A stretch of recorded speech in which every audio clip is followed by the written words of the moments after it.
শয়তান তোমাদের প্রকাশ্য শত্রু। আমার বাবাজিরা, আমার মেসেজটি হলো, আল্লাহ তো ঈমানদারদেরকে বললেন ইসলামে পরিপূর্ণ প্রবেশ করার জন্য। তার কারণ হলো ঈমান এনেছি এই কথা বললেই হবে না, আমাদেরকে ইসলামকে পরিপূর্ণ মানতে হবে। কথা বলেন ঠিক কিনা?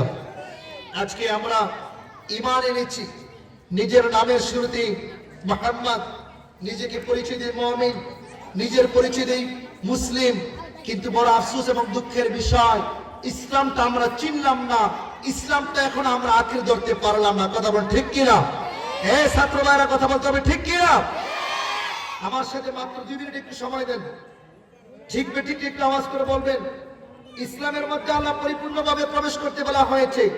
এই ইসলামের মধ্যে নামাজ আছে না নাই? রোজা আছে না নাই?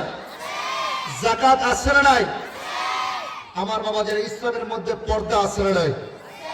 বড় আফসোস এবং দুঃখের সাথে বলতে হয়, আজকে আমাদের সমাজে ইসলামের অপব্যাখ্যা দেওয়া হয়, ইসলামের অপব্যাখ্যা দেওয়া হয়, কোরআন হাদিসের সঠিক মেসেজগুলো মানুষকে পৌঁছানো হয় না।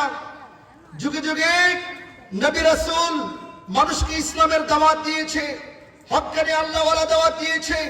শাহজালাল, শাহ ফরহান, শাহ কেরামত আলী জনপুরি, লক্ষ লক্ষ ওলামায়ে কেরাম আল্লাহর ওলিরা ইসলামের দাওয়াত দিয়েছে, মেহনত করেছে।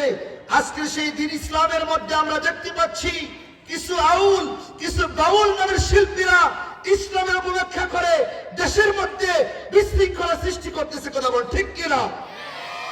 তারা নিজেদেরকে বড় আলেম দাবি করে। আপনারা দেখতে পাচ্ছেন তারা যখন তখন যে কোনো স্টেজে বসে কোরআন হাদিসের বিরুদ্ধে কথা বলে। আমি বাংলাদেশের প্রশাসনকে ধন্যবাদ জানাই। এক বাউল বক্তা, ফাউল নামের বাউল বক্তা আমার মহান আল্লাহ তাআলার আজমতের শানে, আমার আল্লাহর শানে বেয়াদবি করেছে। কথা বল ঠিক কিনা? যারা সোশ্যাল মিডিয়া ইউজ করেন আপনারা দেখতেছেন, তাকে গ্রেফতার করা হয়েছে। সে আমার আল্লাহর শানে বেয়াদবি করেছে, এই কোরআনের শানে বেয়াদবি করেছে। 92% মুসলিমের দেশে কোরআনের বিরোধিতা যারা করে, আল্লাহর বিরোধিতা যারা করে, তাদেরকে আমরা কোনোদিন সার দিয়ে কথা বলবো না। কথা বল ঠিক কিনা? এই বাউল বক্তাকে, বাউল শিল্পীকে গ্রেফতার করা হয়েছে, তার বিরুদ্ধে সকলে কথা বলতেছে। আবার দেখতেছি বাংলাদেশের একজন বুদ্ধিজীবীর নামে কুলাঙ্গার নাস্তিক, তারা টকশুতে বসে বসে সেই বাউল শিল্পীর পক্ষ নিচ্ছে। নাউজুবিল্লাহ বলেন। আমরা দেখতে পাচ্ছি ফরহাদ মাজহার নামে একজন নাস্তিক আছে।